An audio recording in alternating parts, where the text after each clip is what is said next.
Now I'm going to introduce, and I'm very honored to introduce, Andrea Luka Zimmerman. Andrea is a Jarman Award-winning artist, cultural activist, scholar, and filmmaker whose films include Taskafa, Stories of the Street, Estate, a Reverie, Erase and Forget. Artangel produced Here for Life, and the Wapping Project produced Wayfaring Stranger.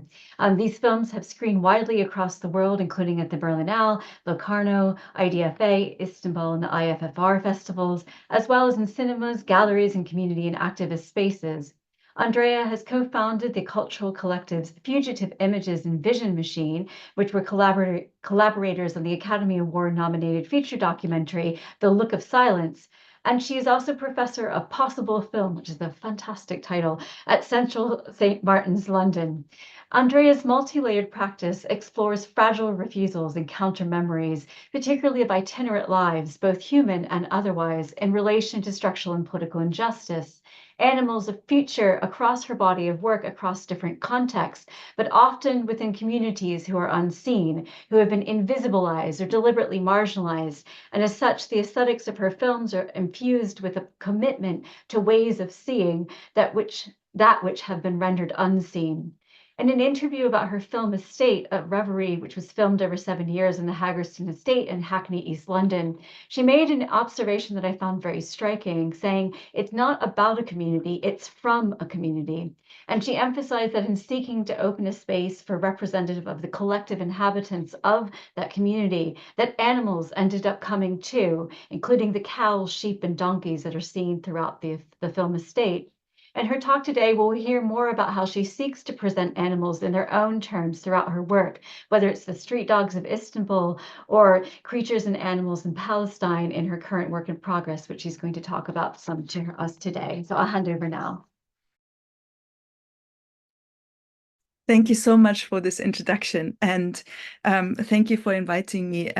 Thank you to Pulumi, Deborah, Sheree, and Amirazad, and also to Penny Johnson for recommending me. And I'm going to do a risky thing, which is share my screen. Hopefully, technically, everything will be okay. There are some clips with sound. We just tested it. It should work. If for any reason it doesn't work, sometimes the sound is quite quiet until voice comes in, and then it should be, most of them are subtitled. So hopefully it will be okay. But I've also posted all the clips in the link section right at the end of my presentation, so you can just go back. They're all trailers or really short moments of these films. Okay. So.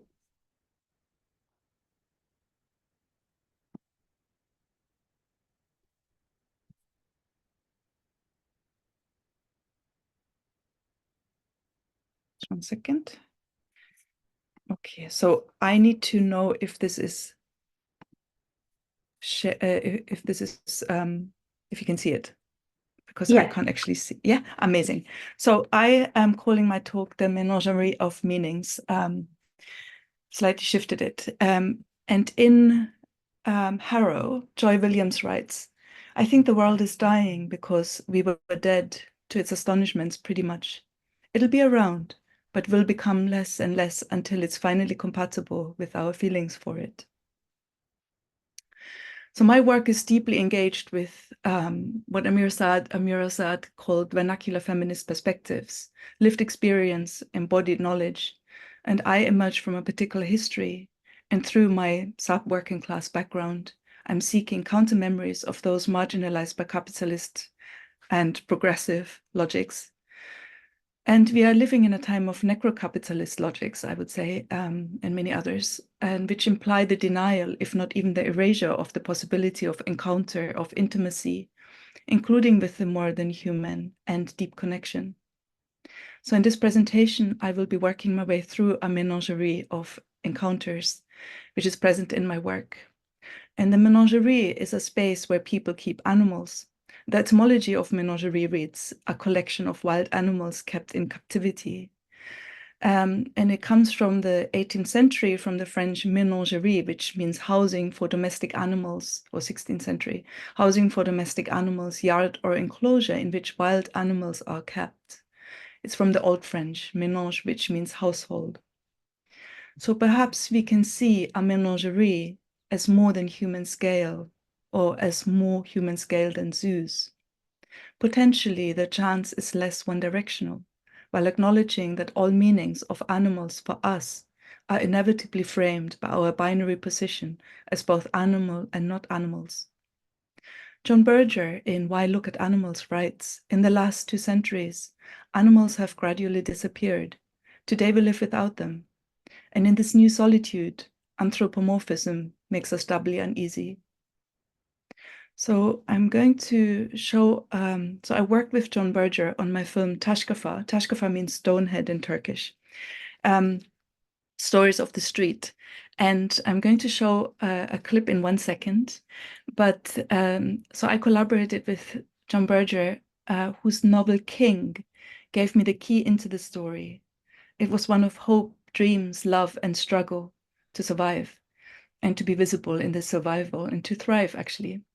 And it is told from the perspective of a dog called King, who belongs to an economically and socially marginalized squatter community facing disappearance and erasure. So in Taskafa, this voice is gifted to a wider community and a range of perspectives, to dogs, a city, and finally to history. Berger's text and delivery accompany the viewer on a journey from Karakoy to Hayuri's Ada, the island where, in the 1800s, tens of thousands of dogs were exiled to die. So if you think about the kind of Western relationship to what's called street dogs, to animals who have lived with us and probably cohabited with us and co-developed with us. So, you know, we have street dogs, and then in the West we have no street dogs, but we have shelters, and we humanely put them to sleep. So we execute tens of thousands each year. And certain breeds are killed after just 1 week in a shelter because there's not enough space. And that's the breed of dogs which you will see later coming into this presentation. So I was very interested in places where street dogs are allowed to exist, and are not just allowed to exist, but they're also protected and loved and revered by the community, and they're looking out for each other. So they're allowed to be on the street, which means that that's not necessarily a given. People have to constantly fight.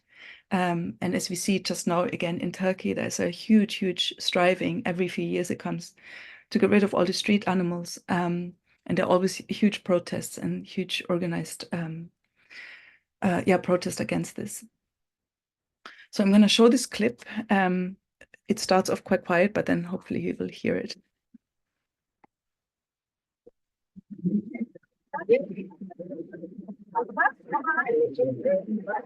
And also look at the relationship between animals and the people.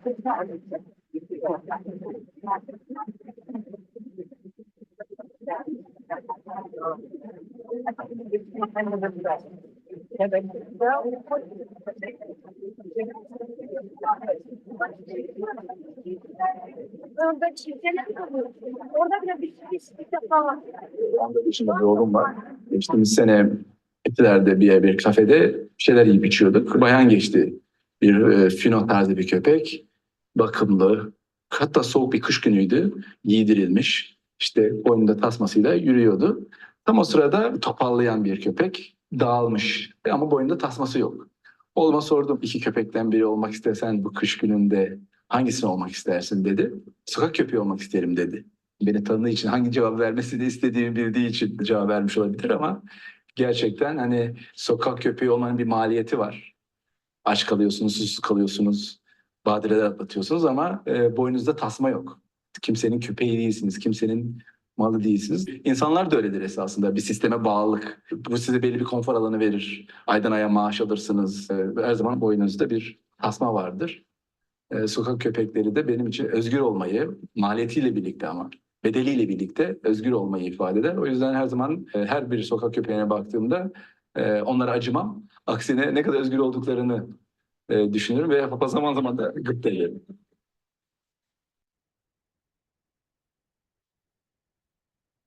So I'm now going into the next film, which is Estate of Reverie. So Estate of Reverie was made on my council estate, and I grew up on a council estate. And most of my life, I still live on a council estate, which is a social housing, for those of you who are not in the UK. or public housing in other countries. And what happens in these places, so you have low cost rent control. It's for people who often are kind of lower budget people, and or currently or increasingly since I've lived in these places. So in Germany, very few people live in social housing because you have really, really strong rent controls. So because my mother was an alcoholic and she was very poor, single mother, so we had a council flat. But in the UK, it was different until the last probably 15 years, 15, 20 years. And now to get a council flat is really, really difficult. So I'm very, very lucky and fortunate to be still living in one. And it means also that the communities that live in these places are really from many different backgrounds and life experience and lived experience. So they're really magnificent and beautiful, full of potential, because we have these encounters across the spectrum of human life, apart from the very wealthy people, of course. And so John Berger, who had worked with on Taskafa, then became a patron to help make visible the film called Estate of Reverie, because I work very much outside of the filmic institutions of funding, because they don't really fund easily works that are based on process and exploration together. So they always want to have a script, and then you have to basically do what you already know instead of finding something that you don't yet know. A much more research-based practice. And also in London, very close by where I live, there are 3 city farms. And city farms were brought to London in the 70s in order to allow children who might not be able to go to the countryside to have experience of animals. And it's really, really striking that we have these things here and these farms here, and they're really beautiful and they have to be protected. So there are also always fights of like the government is trying to get rid of them, and then they're protected again for a few more years. So we have one literally next door. So when I was making the film on my old council estate, it was literally seen as like the worst estate in Britain, but there are quite a few of those estates. And it used to be the hunting grounds of the rich and famous people in the olden days before the estate was built. So I wanted to bring animals back to the estate in a different way. Instead of being brought back there to be killed or hunted down, I wanted to see how can we actually touch, how can we reach out and touch these creatures that are also urbanized. They have adapted to living in the urban environment, so they're not actually roaming around free, nor are we as people. So the city farm then brought the animals into the state, and you can see like sheep and the donkeys and the chicken, and then we had a whole really magnificent day, and out of that came a lot of scenes for the film. So this is the kind of way in which I work with what's around me.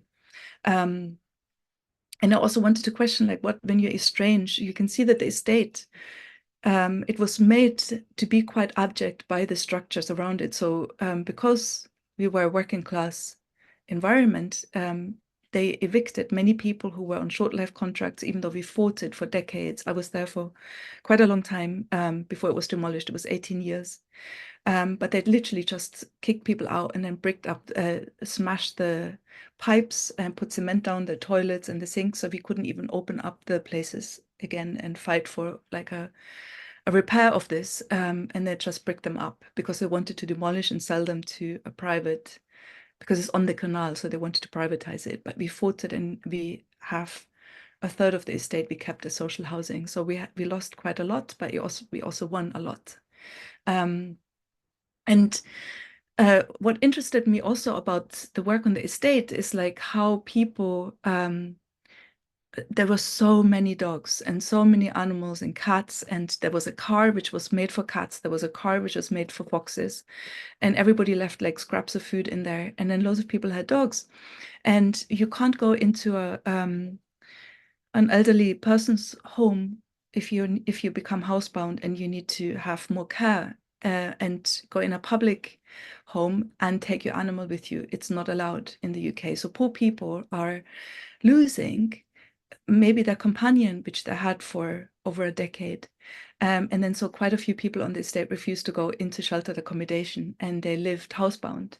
And so the neighbors then came together, and we would do their shopping or you know, clean their flats and stuff. So it was a really beautiful community network of support. We had a food cooperative for people who couldn't afford food. Instead of like having the kind of denigration where you have to go to a food bank in the UK, which, you know, we have more food banks now than we have McDonald's. So you have to go and get a voucher to be able to go to the food bank. So you constantly marginalized through these structures.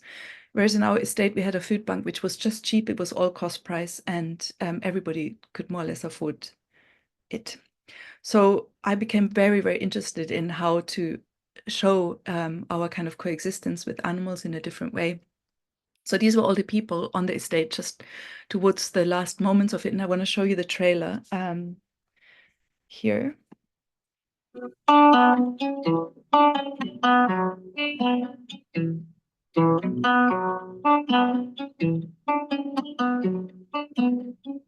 I was very well pleased with what I knowed, and I reckoned myself no fool, till I met with a mate on the Brooklyn Road who turned me back to school, singing low down, with a little green lantern shine. Oh, mates, you've done with the all but one, and she can never be mine. Was right in the midst of a hot June night, with thunder dancing round. I spied her face by the fairy light that beats from off the ground. She only smiled and she never spoke. She smiled and went away. And when she'd gone, my heart was broken, my wits was clean and stray. Oh, stop your ringing and let me be, let me be your broken bells. You'll ring no good man out of the sea before I wed one else. Oh, good man's fun is ranks his hand and was this 1,000 years. And it's your time to reach ploughland before I change, my dear. And I'll sweep the churches water bound from autumn to the spring. And it's your time to higher ground before my bells do ring.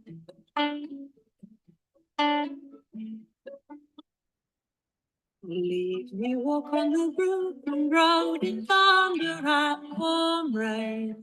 Oh, leave me walk where my love goes, and perhaps I'll see her again, singing low down, with a little green lantern shine. Oh, maids are done with the all but one, and she can never be mine.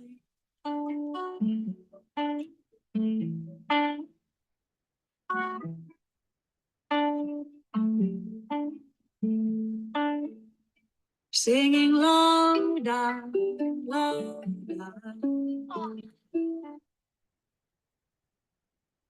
So, oops. 1 second. Oh no, what's going on? Oh yes. So then the next film, I'm just jumping because I'm also so aware of time. There's so much always to say. My next film was called Here for Life, which I made about a community or with a community off of Brick Lane, which is in the financial heart of London. And it just everyone got evicted during COVID. Even though they didn't need to, and it's still empty. It's absolutely criminal what's happening in the UK. In property speculation, and this is actually an international problem. But so I was working with a community that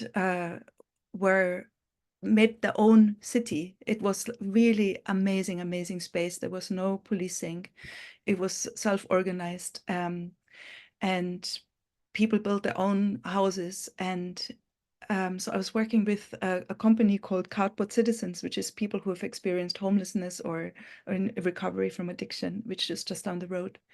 And then we made this feature film over several years. And it was like a kind of fiction film after I made Estate, but with similar kind of, thinking through what does it mean to live in a place when the structures around one don't serve us, and how do you survive, and how do you survive also with and for each other, and that includes the more than human. And I just want to show you that trailer as well, and then I'm going to move really quickly on. Silence! 3, 2, 1.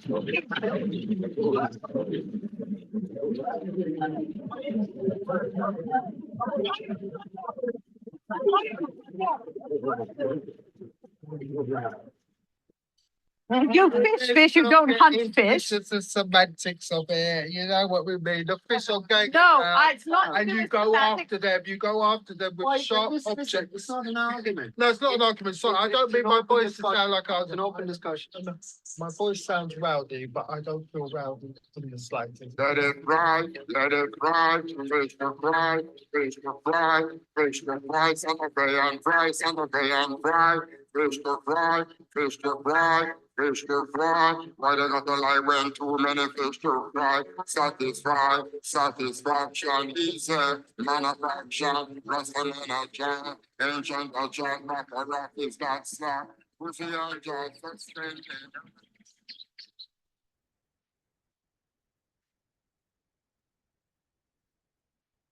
I'm afraid of annihilation.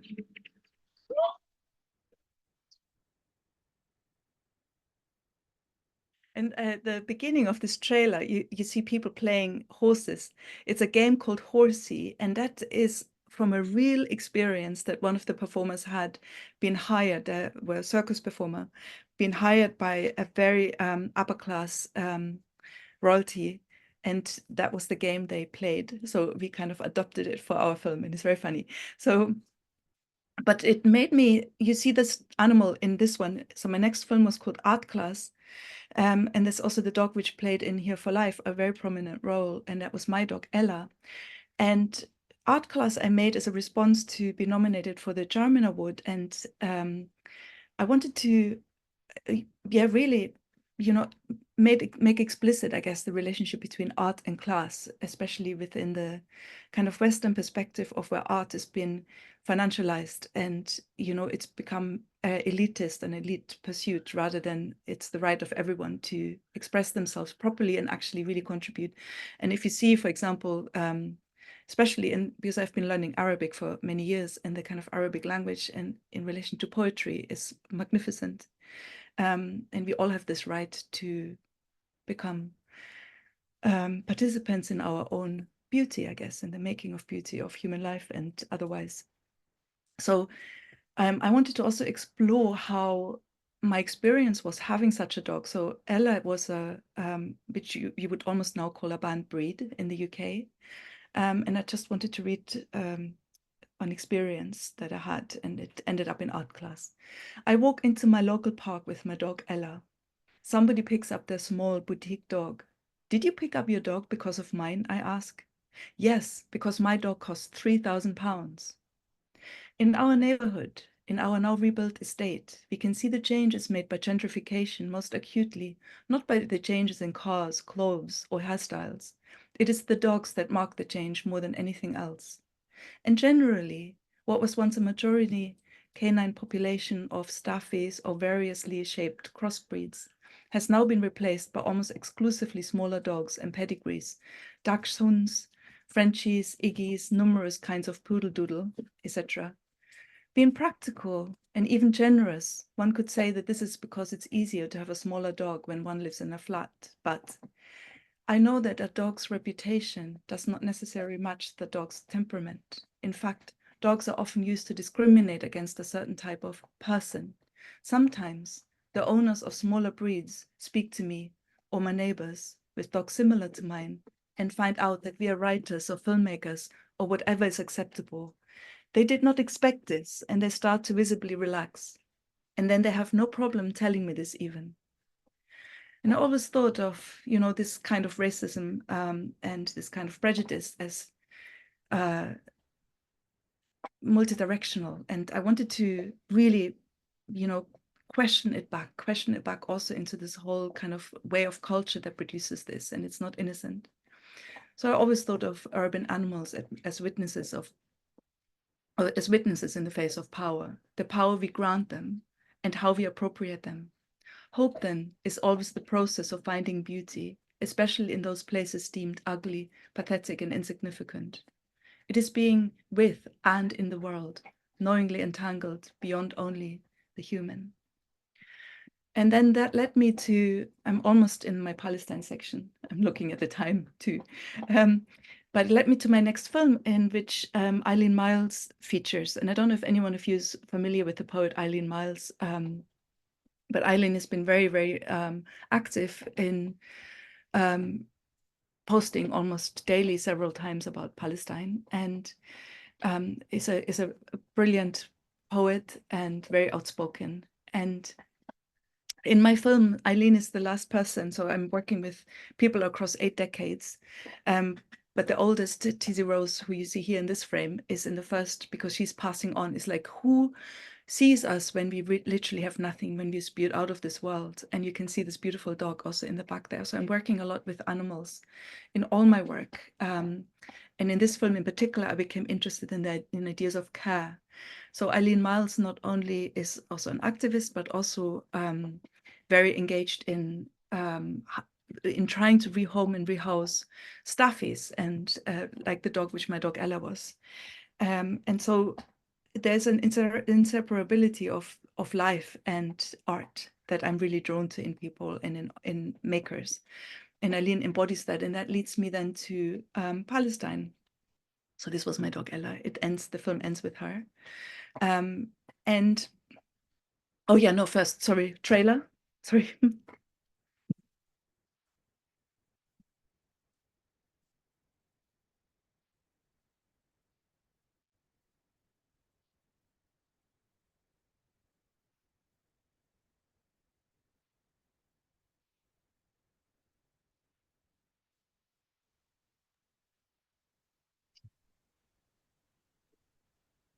Can't hear the sound on this one.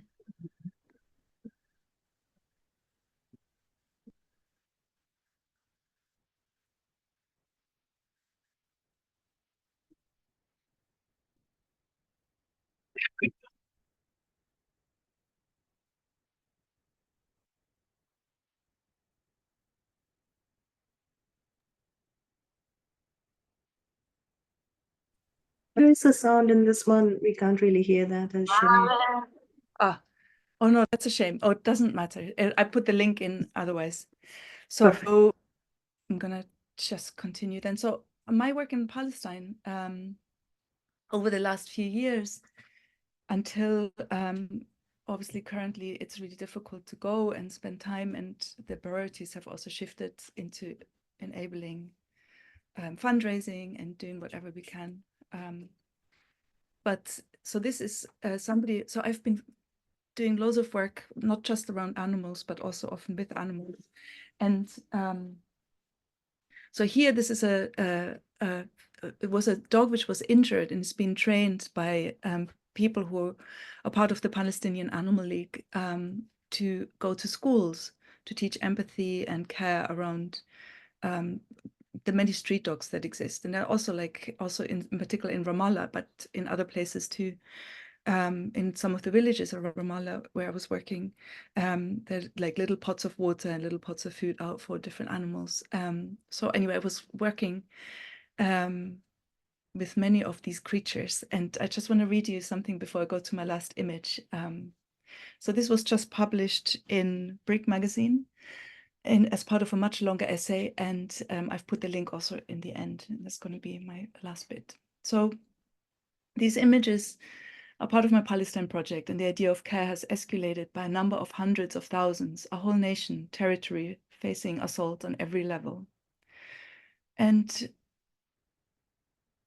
you know, it's been, I think, a lot about the kind of human world and the kind of atrocities that happen in the human world that we often, the animals are sidetracked. And given the scale of the assault, it is hard to remember that all animals and the entire ecology are being destroyed, which I think this conference really is also exploring. And yet even people themselves under attack are looking after the animals around them. And we see evidence of that all through, including in Gaza. So this was brought to me very powerfully by the zoo in Kalkilia, which is a village entirely surrounded by the Israeli wall, with simply one entrance. Upon entering, the driver said, there are no wild animals left in Qalqilia. I found Abu Hassan through the work of Penny Johnson, an author and researcher who has spent nearly 40 years in the occupied territories of Palestine, where she studies the experiences of animals in conflict zones. Abu Hassan is a hyena who was caught in a hunter's trap, and because of the subsequent amputation of his foot, became a resident of Qalqilia Zoo. Hassan can be both a first name and a surname. The name Hassan means doer of good or benefactor. I always like it when animals have the names of people. So I'm going into his confined area, and he looks at the wall, I look at the wall. We investigate the air, occasionally looking at each other from the very edges of our eyes. I try to slow down my breathing and relax my body, especially my heart, which pounds when thinking of the bone-crunching jaws. Then I feel him stare at me directly. I stare back, prepared to divert my eyes so as not to be provocative, but instead, the gentlest gaze greets me. I look into Abu Hassan's eyes for what feels like half an hour. It's more like 5 minutes. And it is said in folklore that hyenas gaze deeply into their prey's eyes in order to hypnotize them. I feel rather the desire to connect. Thinking about a different animal, John Berger in his 10 Dispatches about Place writes, "In our exchanges, such as they are, in the midday company we offer one another, there's a substratum of what I can only describe as gratitude." Striped hyenas are actually quite timid, and one of their peculiarities is the habit of feigning death when attacked.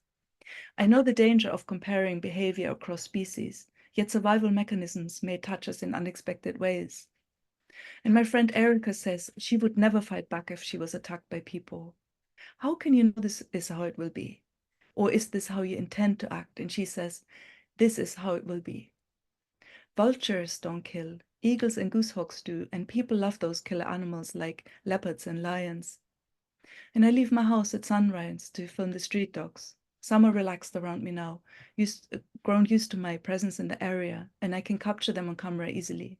Nusra rehomed one of them that was injured, and you just saw his image before, and it's training it to meet children at schools. Abdallah and I see a fox. I see a beautiful small bird, and when I show the picture to Samah, she tells me it's a Palestinian sunbird. And I nearly stumble over a tortoise. Animals in the zoo are divided into different categories. Mustafa is responsible for the most dangerous, aka the meat eaters, those creatures who must be closely guarded, who exist behind the highest walls. Animals in enclosed spaces lend themselves to easy metaphors, don't they? And Penny Johnson collected many for the hyena, and there are 3. Once I tried to sit on one of the vacant seats of hope, but the word reserved squatted there like a hyena. That's from Najwan Darwish. Wolves and hyenas hunt together prove Middle East peace is possible, which was a headline in the Washington Post from 2016. When Mary Wollstonecraft published A Vindication of the Rights of Women in 1792, writer and politician Horace Walpole called her a hyena in petticoats. So there are no wild animals in Qalqilia, but we have wolves. Blue Wolf is an earlier photo database for facial recognition of Palestinians, notably used in raids. White Wolf is a security package and an app used by settlers to check whether Palestinian workers have the correct permits. And there are many such wolves that I'm not listing here now. Shuruk says that in Palestine, the ABC is not an alphabet. I say I think it is an alphabet of horrors. When we first met, I asked her, why does your surname mean war? She says we Palestinians live in a zoo, technologically surveilled, data mined, watched by CCTV, drones. Both kinds of zoo exist in order to produce knowledge. For example, a person here knows more about a zebra than about native birds. Our zoo is malnourished. Who can afford to have a zoo? Only those who are free can afford to have a zoo. We have a zoo with exotic animals, but we cannot feed them.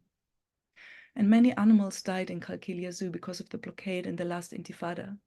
Some were literally frightened to death by the explosions. She continues, the zoo is not real life. A zoo must never be a metaphor. It is just what it is. Palestinians must never be a metaphor either. Isn't it ironic that the only zoo in the West Bank is in a village surrounded by a wall? I grew up in a country with a separation wall, thousands of weapons, landmines, attack dogs, and border guards killed or maimed those attempting to cross. Perhaps this is where my dream of a borderless future began.